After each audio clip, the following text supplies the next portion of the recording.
I understand you guys had a specific type of fun on the stream. Yeah. I understand you immersed yourself in quietude. It was like a sensory deprivation chamber of fun here at Giant Bomb playing The Quiet Man. I don't think it helped that we had done this after we had played drunk Mario Kart. And then I was thinking, like, I probably shouldn't drink for like a overnight 12-hour stream. But then we did.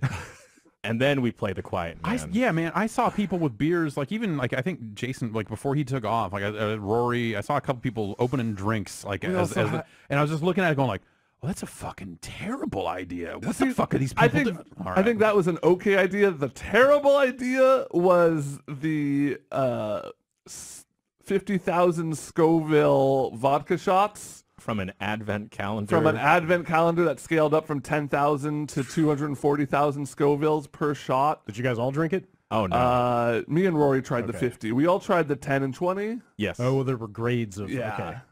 I once found a bottle of like pepper vodka, not even like listed in Scovilles. It was just like, here's like Absolute's peppery vodka. I tried a shot of that and literally vomited. Nice. Honestly, the 10K, the like weakest one, it wasn't that bad. It was kind of nice because the spice kind of pep you up. Yeah, the spice kind of canceled out the sting of the alcohol a little bit. It was just more of a, and hot sauces get up to like 3 million Scovilles, so 10,000 in the grand scheme of things isn't too crazy. But what is crazy is the fact that somebody made the video game The Quiet Man, because holy fucking shit. I just real quick want to mention that I turned your stream on at like 7:30 on Saturday morning. Just in time to see Rory take another shot of that vodka. Yeah, he was going in after a while. 7:30 in the morning. He wanted us to, just go. He opened a 6 a.m. beer. Yeah. I think he left right after that, too. He dipped out a little early. He didn't quite make it to the finish line. Anyway. Jesus. Whatever, he was there longer than any of us. Oh, yeah, so totally. It's completely understandable. Yeah. Okay, so you've probably heard about The Quiet Man by now from us. Because no one can be silent about The Quiet Man. Everyone's just raving about well, it. I mean, that's the thing. Like, Patrick Klepek kind of was, I think, the first person to I should go back to my texts from him from PAX that were just like, you need to see The Quiet Man. You need to drop what you're doing and go look at The Quiet Man. And then I did, and ran into Jan while I was over there at PAX. And I don't know if you were tired from the night prior, but you just did not look like you were feeling that game or understanding what they were putting down. Oh, I feel like I understood it.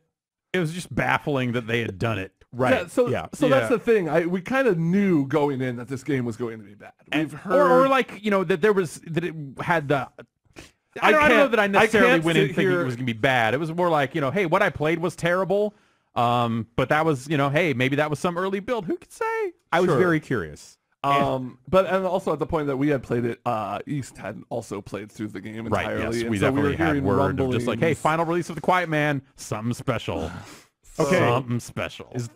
Do I understand correctly? There is no spoken dialogue in the entire game? The very first cutscene of the game has your character walking up to some bad guys, the same three... Oh, is that the thing they showed at E3? Yes. Yes. The same three bad guys that you see throughout the entire fucking game. Yes. Oh, man. A dude with a weed jacket. Hell yeah, weed jacket. Another dude and another dude. You got a guy with like a beanie underneath a baseball cap, which is a good look, by the way. I'm not exaggerating. I think there are 4 enemy types.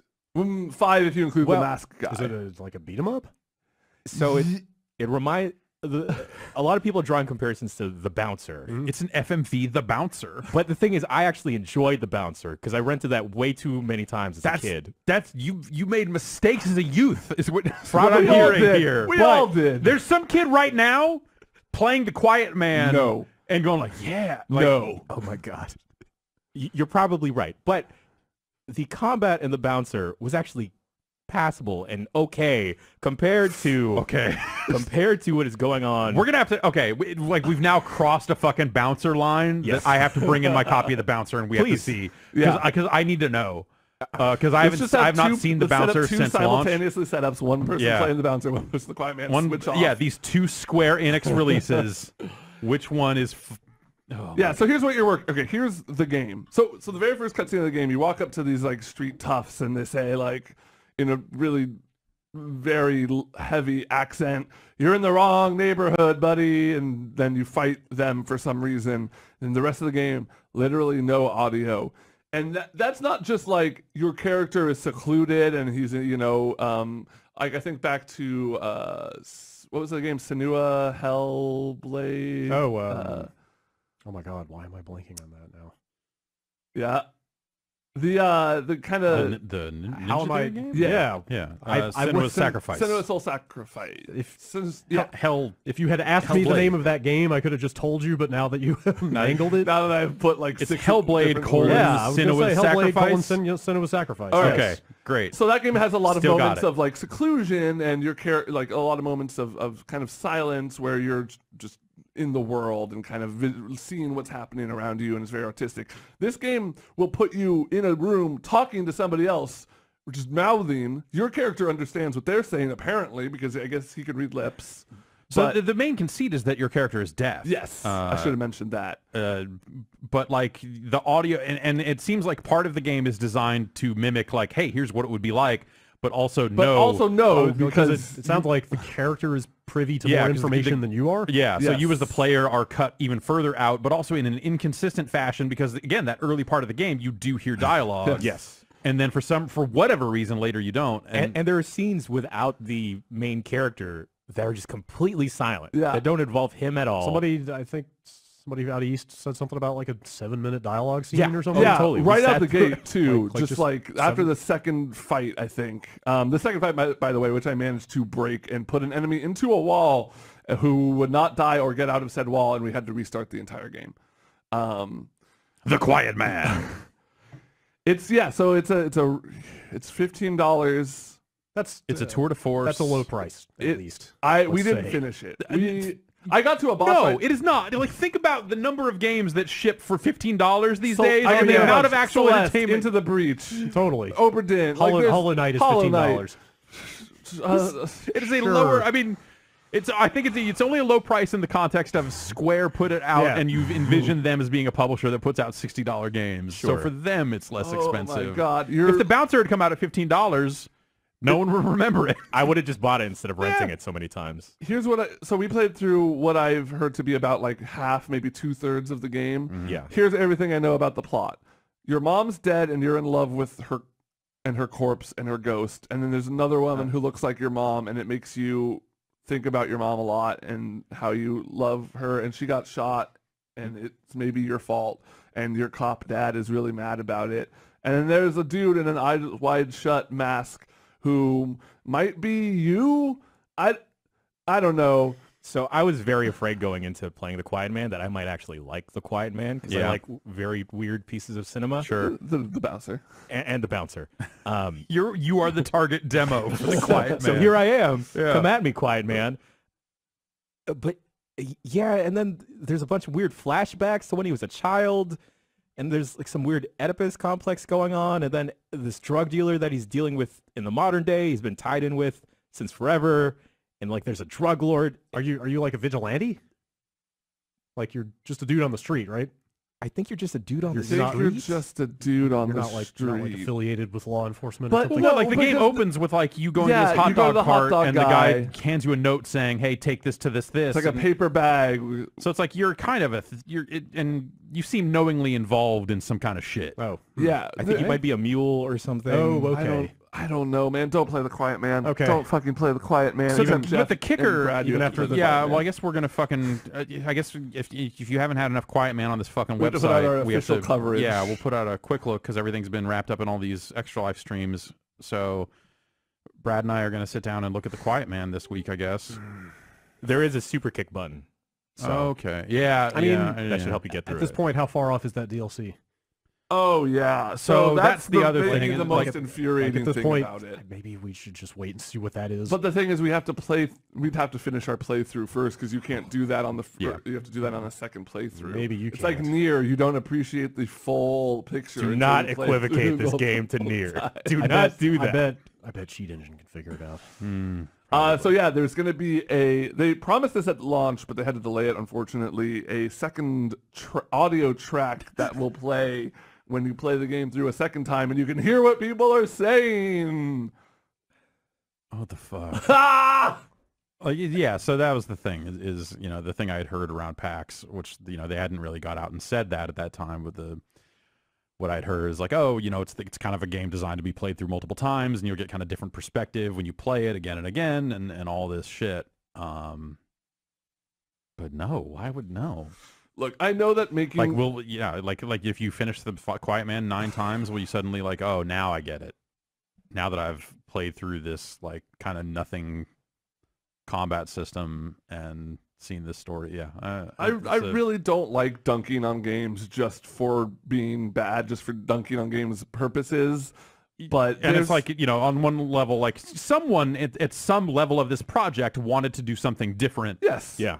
I believe all video games are created in mind with, like, we want to entertain people, or we want to, and then smaller or we projects. want you to open loot crates, which can be entertaining in its own weird way. Those are the two things. Either you're entertaining or you're trying to sell entertaining loot crates.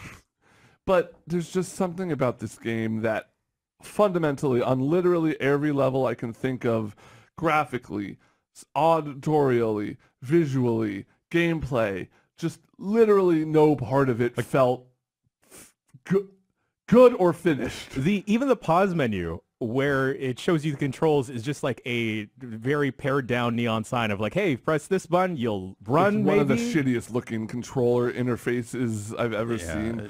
That's the stuff like playing like shit. So yeah, the when you go from FMV and transition into video game, like that stuff just seems like it really sucks. Yeah, like the fighting and like it's. I mean, the first time they do it, they just are showing your foot, like, because they don't want to show. Yeah, they need some kind of keyframe to do the transition from like, oh, now it's a video game, which like that's a cool idea, like whatever. But then when it pans back up and you're looking at video game version of the main character, you're like, oh, this looks like shit. What do you? Yeah. Like, okay, unless that's like part of the thing and it's going to be some matrixy abstract like thing later on, you're like, oh, you have failed to achieve the thing you're trying to do in these transitions.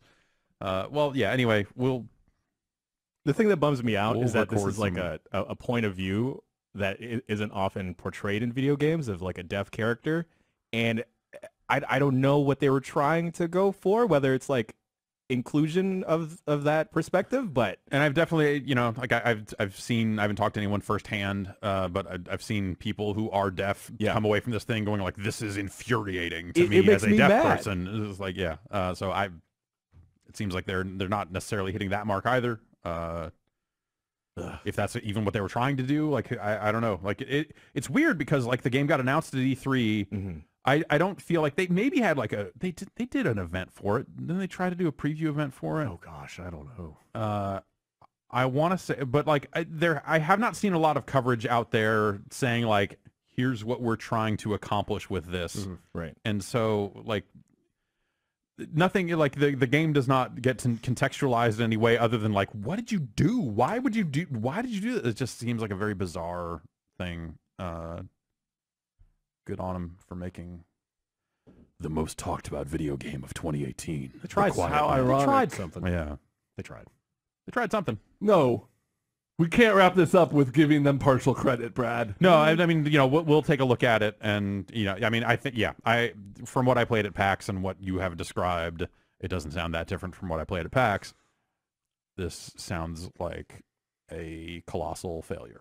Colossal is maybe like giving it. Sure, low stakes. Yeah, low stakes. Like this. They weren't like out there pushing game. it. Yeah, no, they weren't like saying like, hey, from the makers of Final Fantasy or anything stupid like from the makers of the Prey 2 you wanted to play. This is where all of these people could have been working on the Final Fantasy 7 remake, and that would have come out if it wasn't for the Quiet Man. What if the Final Fantasy 7 remake comes out and it looks like this? Oh, maybe. Oh, and God. It's FMV that transitions into Cloud just punching a dude 14 times. Cloud is a pretty quiet protagonist. Oh my God. Cloud is the original Quiet Man, some say. It fits. It fits.